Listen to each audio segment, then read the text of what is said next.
नमस्कार. नमस्कार अवधूतजी. नमस्कार.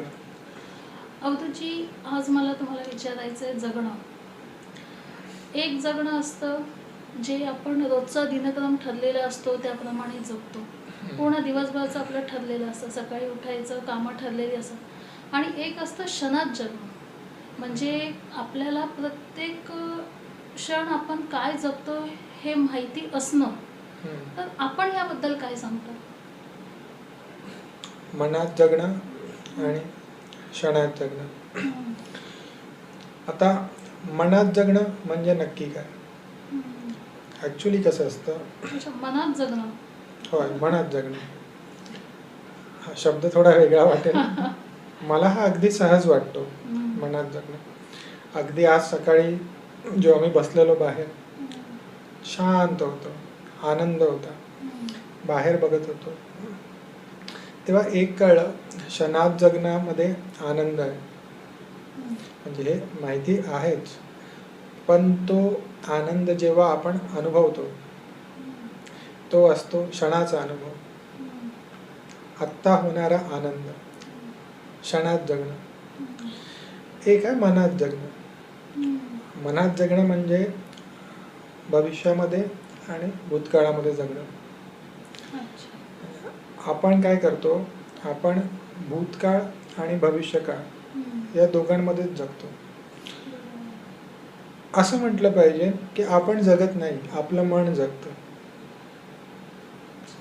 कसं आहे? अध्यात्माचं सार काय आहे? साधना का करावी? सगळ्यांना काय पाहिजे? एकच उत्तर आहे, क्षणात जगणं. आपण मला ना मनात जगणं हे अजून थोडं उलगडून सांगताल का? कसं असतं, आपल्याला आयुष्याने जे जे अनुभव दिले ते आपल्या मनावर बिंबवले जातात. आपल्याकडे त्यांचा डेटा असतो मनामध्ये, त्या आधाराने आपण जगतो. आपल्याला सांगितलं असतं बाबा हे चुकीचं, हे चांगलं, हे बरं वाईट, सगळं आपल्याला सांगितलं असतं. त्या दृष्टीने आपण जगाकडे बघतो. असं आहे. आपल्याकडे स्वतःची दृष्टी नसते. आता स्वतःची दृष्टी म्हणजे जिथे आपण त्रयस्थ होऊन प्रत्येक गोष्टीकडे बघतो, अगदी स्वतःला सुद्धा. त्याकरता जागरूक असणं गरजेचं आहे. कसं आहे, मनात जगणं म्हणजे मानव का म्हटलं गेलं? कारण की तो मनानुसार जगतो. तो मनाचा दास आहे. जसं मी आपल्याला मागच्या व्हिडिओमध्ये किंवा नेहमी मी सांगतोच, हा सगळा खटाटोप काय अध्यात्माचा? स्वतःचं अध्ययन, साधना, मनाच्या पलीकडे जाण्याची गरज आहे. मनाला बघायची गरज आहे. म्हणून हे जे समर्थ रामदासांनी मनाचे श्लोक सांगितले, ते का सांगितले? कारण की त्यांना माहिती आहे मन प्रचंड बलवान आहे. प्रत्येक संतांनी मनाबद्दल सांगितलं की मन प्रचंड कबीरांचा दोहा आहे, माया मरी न मनमरा, मर गया शरीर, आशा तृष्णा नामरी, कहे गए दास कबीर. आता माया मरी न मनमरा, मन मरत नाही. मन हे सूक्ष्म होतं, शांत होतं, शांत होतं, शांत होतं. ते योगीला पण छळतं. शेवटपर्यंत छळतं. कसं आहे, मनाचं काम काय? मन हे डेटा आहे. मन हे आपलं सर्व्हर आहे. आपली जी चेतना आहे आणि शरीरामधले जे कम्युनिकेशन आहे ते आहे मन. मन चांगलं का वाईट असं काहीच नाही. सॉफ्टवेअर चांगलं की वाईट ते फक्त आपलं काम करत आहे. त्याच्यामध्ये आपण काय घेतो आणि काय सोडतो ते महत्त्वाचं. आपण कसे वागतो, कसे नाही वागत, हे सगळं आपल्या मनामध्ये असतं. त्यानुसार आपण जीवन जगतो. असं आहे. एखाद्या वेळी आपण बोलतो की याचं मानसिक संतुलन बिघडलं. म्हणजे काय? त्याचं मन आता छिन्न विच्छिन्न झालं आहे. मनाविषयी मी अनेक गोष्टी सांगू शकतो हळूहळू हळूहळू ह्याच्यामध्ये. पण आपण जर बोलला की मनात जगणं म्हणजे नक्की काय, मनात जगणं म्हणजे फक्त आणि फक्त आपल्या विचारांवर जगणं. जे विचार आपल्या डोक्यात चालत आहेत त्याच्यावर जगणं. बरं, आता आपण एक काम करा, आपण डोळे बंद करा. डोळे बंद करून बघा किती विचार आहेत. डोळे बंद केल्या केल्या असंख्य विचार असतील. भलं ते सलग एकच विचार आहे का? नाही. एक विचार आला लगेच दुसरा विचार पाठी, तिसरा विचार, चौथा विचार, एक आणि दुसऱ्याकडे, तिथून 2 फाटे फुटले, तिथून 10 फाटे फुटले, तिथून भलताच विचार आला. पुस्तकाची पानं जशी आपण पलटावी तसे विचारही एकामागोमाग एक आपण पलटतो, पण दुसरं पुस्तक मध्येच वाचण्यात भेटतं, मग तिसरं पुस्तक पण येतं. मग संबंधच लागत नाही. माणूस गोंधळतो, डोळे उघडतो. बाबा त्यापेक्षा उघड्या डोळ्याने जे दिसतं ते ठीक आहे. मनाचा कोलाहल नको. जे लोक ध्यान साधनेला बसतात, ध्यानाला बसतात, डोळे बंद करतात, कोलाहल माजतो. पहिलं काय निघतं मंथनामधनं? तर हलाहल निघतं. मंथन जेव्हा होतं बुद्धीचं आणि मनाचं, त्याच्यामधनं काय निघतं? पहिलं अमृत नाही निघत, जागरूकता नाही निघत, चेतना नाही निघत, हलाहल निघतं, विष निघतं. ते विष काय करतं? ते विष तुम्हाला सळो की पळो करणार तुम्ही. तर काय करायचं? विष निघाला, आपल्या हातात काही नाही बाबा. मनाचा जो संचय मनाचा तो एवढा विशाल आहे, आपल्याला त्याची खोलीच माहित नाही. लांबी रुंदी सोडा, काहीच माहित नाही त्याच्याबद्दल, मनाबद्दल. अति विशाल मन कधीही काही दाखवू शकतं. कॉन्शियस, सबकॉन्शियस, अनकॉन्शियस असं आहे. आपण जिथे जाऊ पण शकत नाही असं अनकॉन्शियस आहे. जिथे जागरूकताच नाही तिथून पण विचार येतात.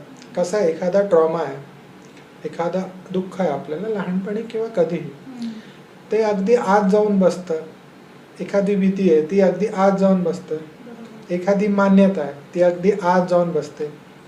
मग ती अगदी आत जाऊन बसते. आता ती बाहेर दिसत पण नाही, पण त्याच्यावर आपण उभे आहोत. भले ते आता दिसत नाही, मला आता आठवत पण नाही त्या गोष्टी, पण त्या गोष्टीचा आपल्याकडे संचय आहे. म्हणजे आपण त्या गोष्टी आता फुटिंग म्हणून वापरल्या आहेत. त्या गोष्टीवर आपली बिल्डिंग उभी आहे.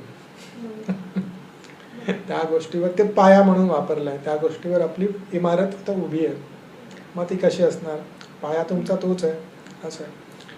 म्हणून मी सांगितलं मनात जगणं. मनात जगण्याचा एवढाच अर्थ आहे की आपली पॉसिबिलिटी चेक नाही केली आपण अजून. जसा वारा येतो तसं वाहणं.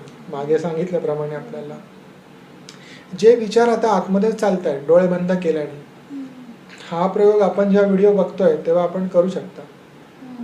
व्हिडिओ पॉज करून डोळे बंद करून बघा किती विचार येत आहेत. अनेक विचार आहेत, प्रचंड विचार. बरं, ते विचार माझे आहेत का? मनाचे विचार आहे. मन कसं करतं? इन्फॉर्मेशन पटकन तुम्हाला देतं सगळंच. तुम्ही जेव्हा एखाद्या वेळेस डोळे बंद करून बसता तेव्हा तुम्हाला जाणवतं की बरेच कामं राहून गेली आहेत. त्याच्या पहिले तुम्हाला काही माहित नाही पडलं. जसे डोळे बंद केले, अरे हे काम राहिलं, ते काम राहिलं, ते काम राहिलं, ते काम राहिलं. तुमच्या आत तुम्हाला माहिती आहे मनाला कुठेतरी हे कामं राहिली आहे, पण तुम्हाला समोर दिसतंय जग, तुम्हाला तेव्हा आठवणार नाही. जसे तुम्ही डोळे बंद केले तसं तुम्ही मनाच्या पुढे जायला बघताय. मन त्याचं कमांड सोडणार नाही इझिली. मन सांगेल हे काम राहिलं, ते काम राहिलं. असं आहे, हे काय करतोस तू? सांगायचा अर्थ असा, अध्यात्माचं जे सार आहे, म्हणजे मनाला जेव्हा माहिती पडतं की आता हे माझ्या पुढे जाण्याचा प्रयत्न आहे, एक तर तुम्हाला ते भविष्य काळात घेऊन जातं किंवा तुम्हाला ते भूतकाळात घेऊन जातं. हा, म्हणजे तुम्ही तुमचा सिस्टीम तुम्ही चेंज करायचा प्रयत्न केला बाहेरून, तर तुमची सिस्टीम सध्या एवढी जागृत आहे, जागृत बोलण्यापेक्षा सिस्टीम एवढी पॉवरफुल झाली आहे तुमची की तुम्हाला ती प्रचंड दिसते प्रमाणात. अरे एवढं सगळं अनंत वाहत आहे तुमच्यासमोर, घाबरून जाता तुम्ही हे काय चाललंय म्हणून. असं आहे. क्षणात जगणं म्हणजे नक्की काय? मनात जगणं म्हणजे आपण अजून प्रश्न विचारू शकता, आपण बोलूयाच्या. म्हणजे पहिलं क्लिअर आहे की मनात जगणं म्हणजे नक्की काय हा, असं. बरोबर. आता क्षणात जगणं म्हणजे काय? वर्तमानामध्ये जगणं. मनात जगणं म्हणजे काय? मला काय दुःख झालं, माझ्याबरोबर काय वाईट झालं, माझी परिस्थिती कशी होती, मी कुठून आलो, काय आलो, सगळं सगळं सगळं सगळं सगळं चांगलं वाईट सगळं भूतकाळामधलं. भविष्यकाळामध्ये मला काय व्हायचंय, हो. मला कुठे जायचंय, मला हे नाही भेटलं तर मला परत ते मिळवायचंय, माझं याचं भलं होईल तर चांगलं होईल. अशा अनेक गोष्टी असतात ज्या भविष्य काळामध्ये असतात. मग माणूस एक तर भविष्यामध्ये जातो, एक तर किंवा भूतकाळामध्ये भूतकाळात जातो. आता जेव्हा तो भविष्य काळामध्ये जातो तिथे पण तो क्षणाला सोडून टाकतो. ज्याने क्षणाला सोडला तो जगणार कसा? वर्तमानात जगतच नाही. वर्तमान हा एकच काळ आहे, बाकीचे काळ नाहीच आहे, ते भ्रम आहे. या अस्तित्वामध्ये एकच काळ आहे, तो आहे वर्तमान. वर्तमाना पण मानवाने आपण शब्द दिला आहे म्हणून वर्तमान, असा शब्दच नाही आहे. सृष्टीकडे शब्द नाही आहे, मौन आहे. असं कुठला काळ नाही आहे, आहे आहे. आता त्या आहेमध्ये आपण आहोत का? आपण जेव्हा त्या आहेमध्ये असतो तेव्हा आनंद असतो, तेव्हा तुमचं असणं असतं. तिथे गेल्यावर तुम्हाला तुमची झलक बोलतो ना आपण, तिथे गेल्यावर तुम्हाला तुमचं असणं माहीत पडतं, तो आनंद माहीत पडतो, तुमचा स्वतःचा अनुभव येतो. कारण की तुम्ही पहिल्यांदा मनाला मागे सारून भूत भविष्यातनं निघून शांत होता. बुद्धांनी काय केलं, त्यांनी तुम्हाला उत्तर नाही दिली. तुम्ही अनेक उत्तरे विचारली की ईश्वर म्हणजे काय, दुःख म्हणजे काय, ती अवस्था म्हणजे काय, शून्यता म्हणजे काय, मन म्हणजे काय, मग मला त्रास का, मग असंच का. बुद्ध काय बोलले, तुझ्या आतमध्ये तुझं उत्तर आहे, तू डोळे बंद कर, तुझा अनुभव तुझं उत्तर आहे. असा व्यक्ती जो लाखो प्रश्न घेऊन आलाय, कारण की मन प्रश्न उचलणार. बाहेरून आपण कितीही चर्चा करू शकतो, कितीही उत्तर त्याला भेटू शकतात. तुम्हाला एक माहिती आहे का, मन पण प्रवासावर निघतो अध्यात्माच्या. हे नवीन आहे, माझ्यासाठी नवीन आहे. मन पण अध्यात्माच्या प्रवासाला निघतो. तो एक प्रश्नाचं उत्तर भेटल्यावर त्या उत्तरावर दुसरा प्रश्न ठरतो, तिसरा प्रश्न काढतो, चौथा प्रश्न काढतो. त्याला वाटतं की प्रश्न विचारता विचारता आपल्याला काहीतरी सत्य भेटेल, पण सत्य हे अनुभवातनं येतं. सत्य हे आपल्या आत आहे. जेव्हा त्यांनी सांगितलं, बुद्धांनी डोळे बंद करा, ज्यांनी लाखो प्रश्न विचारले, पण जेव्हा त्यांनी डोळे बंद केले, मनाचा कोलाहल बघितला, हळूहळू मनाचा कोलाहल शांत झाला. हळूहळू हळूहळू हळूहळू तो कोलाहल अतिशांत झाला, सूक्ष्म झाला. मग त्याला असणं माहीत पडलं, जगणं माहीत पडलं. मग आपला अनुभव म्हणजे काय? क्षणात जगणं म्हणजे तुमचा अनुभव. तिथे प्रश्नच उरत नाही. तुम्ही विचारणार काय? समोर तुम्ही विचारणार काय? तुम्ही अनंत आहात असं तुम्हाला वाटतं.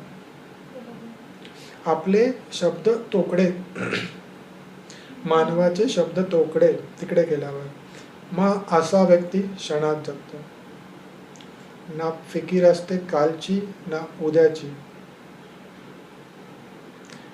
तो फक्त असतो.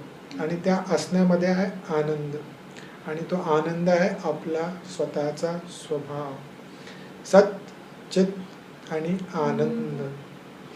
आता या स्वभावाला आपण सगळे शोधतोय. जो तो जिथे तिथे जे जे करतोय, ज्या करता करतोय, तो आपला स्वभावच शोधतोय. कारण की आपला स्वभावच तो आहे. असं नाही की हे बाहेरून काय आपल्याला भेटणार, कोणाचा आशीर्वाद भेटणार तेव्हा आपल्याला भेटणार, ईश्वरी कृपा होईल तेव्हा आपल्याला भेटणार. नाही. असं काही नाही आहे. हे आपल्या आतच आहे, हे आपलंच आहे. अहम ब्रह्मास्मी जेव्हा एखादा बोलतो, थर्ड आई त्याचा जागृत होता, त्रिनेत्र, त्याची ऊर्जा इथे पोचते, तेव्हा तेव्हा त्याला असं भाव येतो की अहम ब्रह्मास्मी, मीच ब्रह्म. तो आतून त्याला असं वाटतं, त्याला ते फील होतं आतून, कनेक्टिव्हिटी, अखंड अस्तित्वाशी. आता ते शब्दात म्हणता नाही येणार. मानवाला आलेले हे अनुभव आहेत आणि हे त्याच्या स्वतःचे आहेत. पण याकरता मनाला समजून, मनाला बघून, कारण की साधनेमध्ये पण कसं असतं, जेव्हा जेव्हा आपण पुढे जाल, मला स्वतःला समजायला भरपूर वेळ गेला. मनातले विचार म्हणजे तुमचे विचार नाही. मनातले जे विचार असतात ते विचार कंटिन्युअस चालू असतात. तो डेटा असतो, सारखा येत राहणार. मग तुम्ही त्याला प्लस मायनस करायचं नाही, गुंता सोडवायला जायचं नाही. गुंता फक्त बघितल्याने सुटतो. त्याला सोडवायची गरज नाही, तो गुंताच आहे. तो गुंता काय आहे? कारण की आपण तसं करून टाकलंय त्याला. मन अति शांत नाही झालंय, तो गुंता झालाय. 100,000 विचार एकामेकामध्ये गुंतलेले आहेत. तुम्ही त्याला काय सोडवणार? तुम्ही फक्त जेव्हा त्याला बघता, क्षणात राहू. क्षणात असणं म्हणजे मोक्षाच्या पलीकडे जाणं. क्षणात असणं म्हणजे समाधी आहे.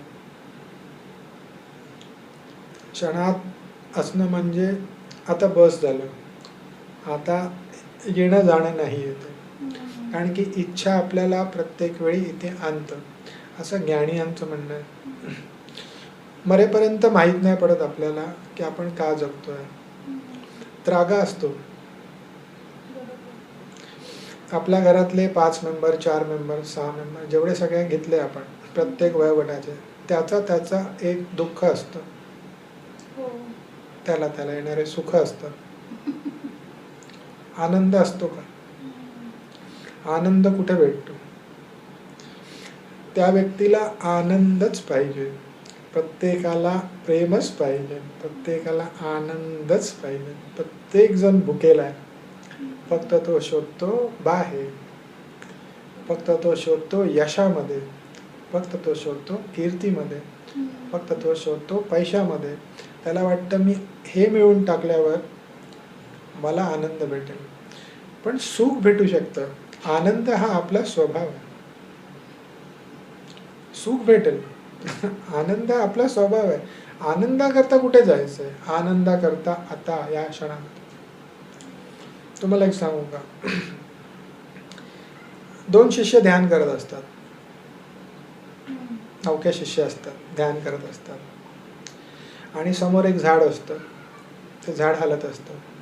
असं एक शिष्य डोळे उघडतो, झाडाकडे बघतो आणि बोलतो की झाड हलतंय. दुसरा त्याच्या बोलण्याने डोळे उघडतो आणि तो पण बघतो. तो बोलतो नाही, वारा त्याला हलवतो. तो बोलतो नाही, झाड हलतंय. हा बोलतो नाही, वारा त्याला हलवतो. पाठून गुरु येतात आणि त्यांचं बोलणं ऐकतात, पाठी उभे राहतात शांतपणे. तेव्हा ते गुरूंकडे बघतात आणि बोलतात की झाड हलतंय ना, का त्याला वारा हलवतोय? दुसरा विचारतो, त्याला वारा हलवतोय ना? गुरु काय म्हणतो? तुमचं मन हलतंय.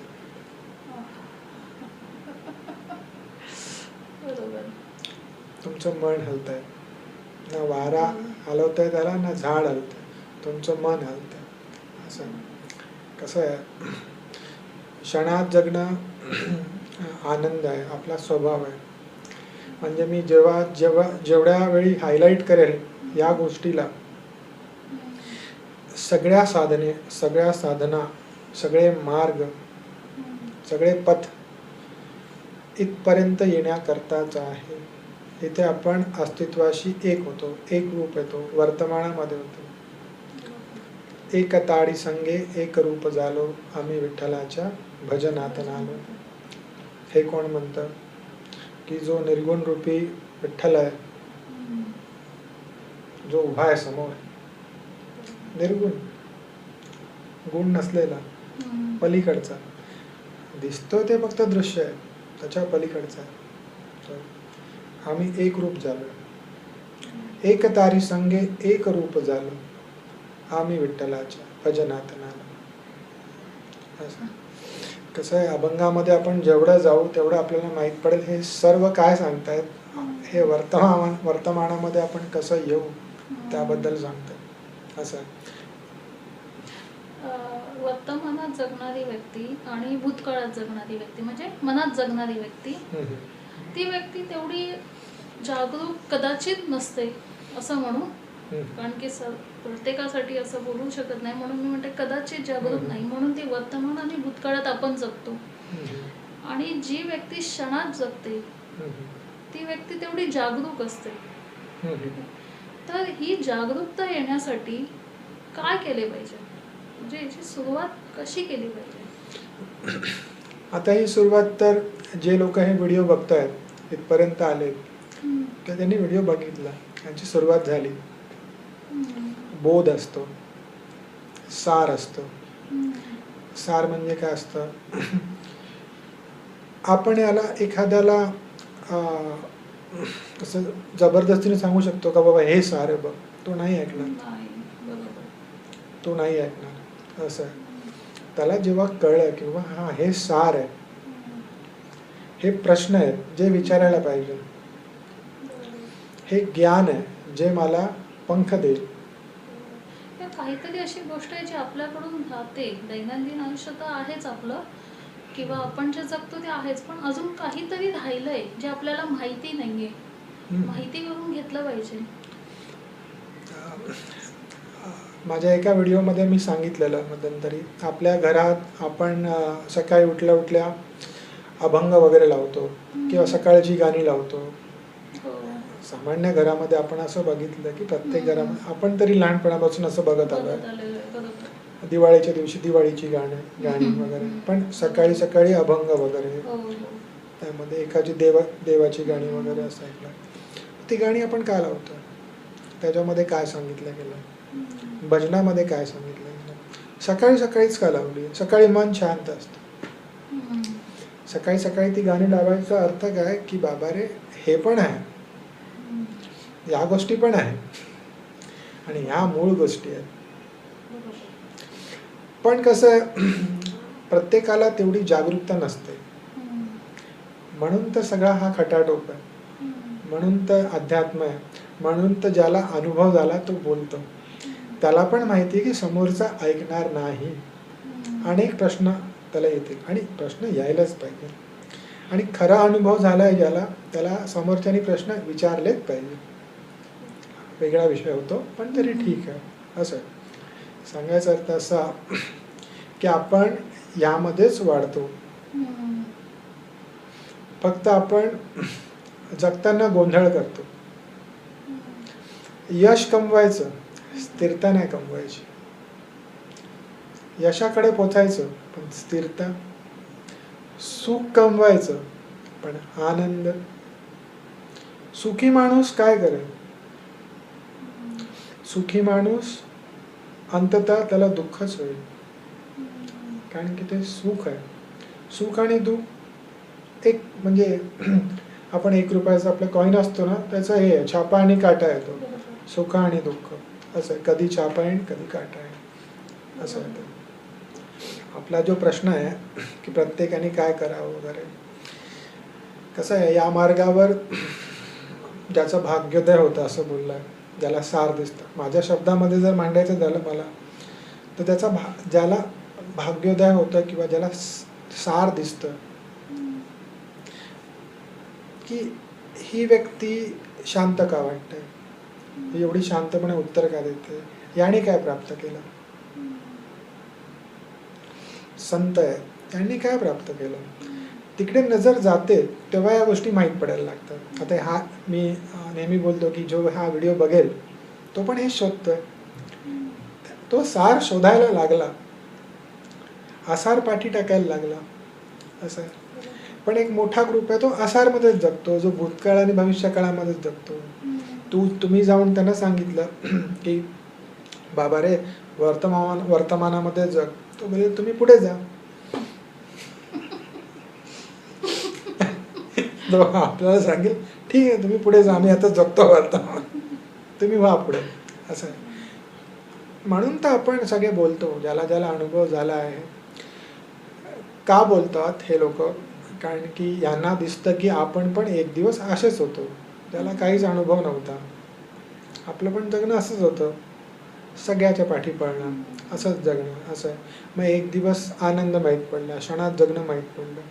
तो आनंद वेगळाच आहे क्षणात जगण्याचा, तो नाद वेगळाच आहे, ते रहस्य वेगळंच आहे. वर्तमानात जगण्याचा ना आत्ताची पिढी खूप अर्थ असा घेते, खाओ पिओ मजा करो. त्यांच्यासाठी वर्तमानात जगणं म्हणजे आता ते झिंझी जे म्हणतात ना त्यांचं असं आहे, आत्तामध्ये जगा. मग आत्तामध्ये जगा तर कसं जगा? कमवा, खा प्या मजा करा. म्हणजे तेही अगदी म्हणतात ना संकुचितच झालं ना, की तुम्ही फायनान्शियली तुमचं आयुष्य आत्ता हे वय, तुम्ही हे आत्ता ह्या वया, तसं बघायला गेलं तर तुम्ही आत्ताच्या ह्या एवढ्या वयापुरताच विचार करताय की खा प्या मजा करा बस. कसं असतं, मग त्यांना तुम्ही काय म्हणजे काय सांगताल तुम्ही? कसं आहे, त्यांच्या या कन्सेप्टला काय म्हणणार? कसं आहे, मला सध्या तरी कोणाला काहीच सांगायचं नाही. मला तुम्ही असं विचाराल नाही, ह्या पिढीच्या कन्सेप्ट बद्दल काय म्हणणार आपण? मला असं वाटतं म्हणजे त्यांच्यासाठी वर्तमानात जगणं, त्यांच्यासाठी म्हणजे आता समजा एखाद्या 24 वर्षाच्या 22 वर्षाच्या किंवा जस्ट जो मुलगा हे करतोय, तो मुलगा जर त्यांनी आपला व्हिडिओ बघितला तर तो म्हणेल आम्ही हेच करतो, खातो पितो मजा करतो, आम्ही वर्तमानात जगतो. मला असं वाटतं की तू अजून कर. माझं असं म्हणणं असेल की तू अजून कर, एकदम परफेक्ट कर, सजगपणे कर, अगदी सजगपणे कर. खाताना पिताना मजा करताना सजगपणे कर. तुम्हाला एक उदाहरण देऊ का? बघा, हे उदाहरण बसतं की नाही मला माहित नाही, पण हे उदाहरण मला आलं समोर म्हणून मी देतो. सजगतेचं उदाहरण आहे. एक चोर असतो, बरोबर? एक चोर असतो, तो एका सद्गुरूंना बघतो. त्यांना तो माणूस अगदी शांत वाटतो. त्याला वाटतं रे या व्यक्तीकडे काहीतरी आहे असं. म्हणून तो जाऊन त्या व्यक्तीला भेटतो, त्याचे पाया पकडतो आणि बोलतो की जेव्हापासून मी तुम्हाला ऐकलंय, तुम्हाला बघितलंय, तेव्हापासून मला असं वाटतं काहीतरी वेगळं आहे तुमच्या बोलण्यामध्ये, तुमच्या डोळ्यामध्ये, तुमच्याकडे जी शांती आहे, हे मला पण प्राप्त करायचं आहे. तर मी काय करू? तर ते बोलले काय करणार तू? सजगतेने जग. तू जे बोलतोय जे करतोय सजगतेने जग. पण चोर बोलतो थांबा, मी चोर आहे, मी चोर आहे आणि मी खानदानी चोर आहे. म्हणजे माझे पणजोबा, त्यांचे वडील, माझे वडील, आम्ही पिढ्यान पिढ्या चोर आहोत. आमचा हा धंदा आहे, चोरी करणं आमचा धंदा आहे, आमच्या रक्तामध्ये चोरीच आहे, आम्ही प्रोफेशनल चोर आहोत. असं आहे. ते सद्गुरू काय बोलतात त्याला, ठीक आहे ना, तुला कोण बोलतंय की चोरी नको कर, चोरी कर. त्याला हे उत्तर अपेक्षित नव्हतं, कारण की त्याने असं ऐकलेलं की चोरी हे वाईट. पण ते सद्गुरू काय बोलतात, तुला मी थोडी सांगितलं की चोरी नको करू, तू चोरी कर, तर तुझं काम आहे, तू चोरी कर, पण सजगतेने कर. चोरी करताना जाताना सजगतेने जा. जसा तू एखाद्याचं घर फोडशील, जेव्हा घरामध्ये जाशील तेव्हा सजग हो की मी जातोय, मी करतोय, मी कडी खोलतोय, मी टाळा खोलतोय. 4 दिवसांनी तो चोर परत आला, नाही जमत बाबा. कारण की जेव्हा मी सजग होतो की मी टाळा तोडतोय आणि मी सजगतेने जेव्हा बघतो, तेव्हा मला वाटतं की मी हे वाईट करतोय, एखाद्याला लुटतोय मी, तर हे वाईट आहे. तिथपर्यंत पण नाही पोहोचू शकत आहे मी. माझ्या सजगतेमुळे मी तिथपर्यंत पण नाही पोचू शकत आहे. मला निद्रा पाहिजे नाही, टाळा खोलून पटकन जाऊन, मी सराईच चोर आहे, मला वेळ नाही लागत टाळा खोलायला, टाळा खोलून आतमध्ये जाऊन चोरी करून पसार व्हायला वेळ नाही लागत मला. पण तुम्ही जी विधी दिली आहे मला सजग व्हायची ती कठीण आहे. कसं आहे, खाओ पिओ मजा करो, ज्यांनी खरोखरच खाल्लं पिल्लं आणि मजा केलं त्याला काय नाही भेटणार, त्याला काय नाही भेटणार, त्याचे प्रश्न तिकडेच राहणार, त्याचं दुःख तिकडेच राहणार. असं आहे. हा जो मी वर्तमानात जगणं बोलतोय हे आपण त्याला बोलू शकतो की हिरा आहे हा, हे तुम्हाला असं कुठेही नाही भेटणार. अनेक वर्षांनी तयार झालेला कोळशामध्ये, कोळशाच्या त्या दबावामुळे तयार झालेला तो हिरा, त्याचं मूल्य अमूल्य आहे तो. असं आहे. सांगायचा अर्थ असा की जेव्हा एखादा झेंजी आपण बोलतो किंवा काय बोलतो, पण मला असं वाटतं ना, मला तुम्ही पर्सनली जसं विचारलाल तर मला असं वाटतं की एक ट्रेंड असतो प्रत्येक ह्याचा, प्रत्येक वयोगटाचा एक ट्रेंड असतो, काळानुसार एक ट्रेंड असतो, तो येतो आणि तो जातो पण. असं आहे. मग काय वाईट नाही आहे काही आहे, त्या गोष्टीनुसार त्यांना असं वाटतं की, आणि कोरोनानंतर कसं झालंय सगळ्यांनाच असं वाटतंय की आपण जगून घ्यावं म्हणून. जगणं सुंदर आहे ना, जगणं कोण बोललं वाईट? प्रश्न परत तिथे येतो, जगणं म्हणजे नक्की काय? कसं आहे, ह्याच्यावर अनेक प्रश्न होऊ शकतात. जगणं म्हणजे नक्की काय? एखाद्याकरता जगणं म्हणजे डोळ्याने जे दिसतंय. मग याच्या आधी जे जगत होतो ते आपण जगत नव्हतो का? नाही, असं नाही आहे ना, असं नाही. हा प्रश्न पण त्यांचा बरोबर आहे ना. पोटाला भूक आहे त्याकरता कमवणं म्हणजे जगणं आहे. डोळ्यांनी बघतोय आपण, ज्या ज्या नैसर्गिक गरजा आहेत त्या पूर्ण करणं म्हणजे जगणं आहे, किंवा त्याकरता जगणं म्हणजे जगणं आहे. याच्यात काहीच वाईट नाही आहे ना, काहीच वाईट नाही याच्यामध्ये. असं आहे. सांगायचा अर्थ काय की ह्याच्यामध्ये असं नाही की अध्यात्म म्हणजे किंवा आनंद जे शोधतोय आम्ही तेच जगणं आहे, तुमचं जगणं, असं काहीच नाही आहे. सांगायचा अर्थ असा, एखादा म्हणेल मला याची गरजच नाही, सुंदर गोष्ट आहे, गरजच नाही. काय गरज आहे? तो आत्ता स्थिर आहे, तो तुला काय गरज आहे? स्थिरता फक्त साधनेने नाही आहे. आता कुठली स्थिरता? वर्तमानाची स्थिरता नाही बोलत आहे, पण एखादा म्हणतोय की मला याची गरज नाही सध्या, ठीक आहे, त्याचं म्हणणं पण ऐकायला पाहिजे. तो काय वाईट नाही आहे, त्याला वाटतं मला आता गरज नाही आहे, ठीक आहे. मी जर असं म्हटलो की तू वाईट आहेस की चुकीचं आहेस, मला आता असं वाटत नाही, माझ्या अनुभवानंतर मला असं वाटत नाही तू वाईट आहे. ज्याला पाणी पाहिजे त्याला पाणी भेटतच, ज्याला पाणी नको त्याला तुम्ही पाणी देऊन काय करणार? तो तहानलेलाच नाही. जेव्हा कधी त्याला तहान लागेल त्याच्या आयुष्यामध्ये, जेव्हा कधी त्याला प्रश्न पडेल की मृत्यू म्हणजे नक्की काय, आनंद म्हणजे नक्की काय, जीवन म्हणजे काय, रहस्य म्हणजे काय, या सगळ्यांचा जेव्हा त्याला प्रश्न पडेल तेव्हा तो पाणी शोधेल, हा मार्ग शोधेल, तेव्हा तो कदाचित विचारेल आपल्याला, तेव्हा आपण त्याच्याशी बोलणं ठीक. तेव्हा त्याला असं सांगितलं गेलं, आपल्याला माहिती आहे का, उपनिषदांमध्ये असं सांगितलं गेलं आहे की जो अधिकारी असेल त्याच्याशीच तुम्ही त्याला तुम्ही उपनिषद सांगू शकता. उपनिषद म्हणजे काय की, उप म्हणजे बाजूला, निषद म्हणजे गुरु, गुरुच्या बाजूला बसून घेतलेलं ज्ञान म्हणजे उपनिषद. ती स्थिती यावी लागते की गुरुच्या बाजूला माणूस बसतो, त्याला गुरु उपलब्ध होतो. गुरु पण ज्ञानियांचा राजा असतो, आणि गुरु काय सांगतो? गुरु सार सांगतो, जे मानवाकरता सार आहे. त्या एका शब्दाने माणूस तरू शकतो. तसं तो घेतो का? जो अधिकारी आहे, ज्याला एवढी तहान आहे की आता फक्त पाणी पाहिजे, बाकी काही नको, जगणं नको, मला फक्त उत्तर पाहिजे, अशाला सांगितलं गेलं आहे ते उपनिषद. आता ते अधिकारीच व्यक्तीलाच गेलं पाहिजे, म्हणून ते सांगितलं गेलं असं.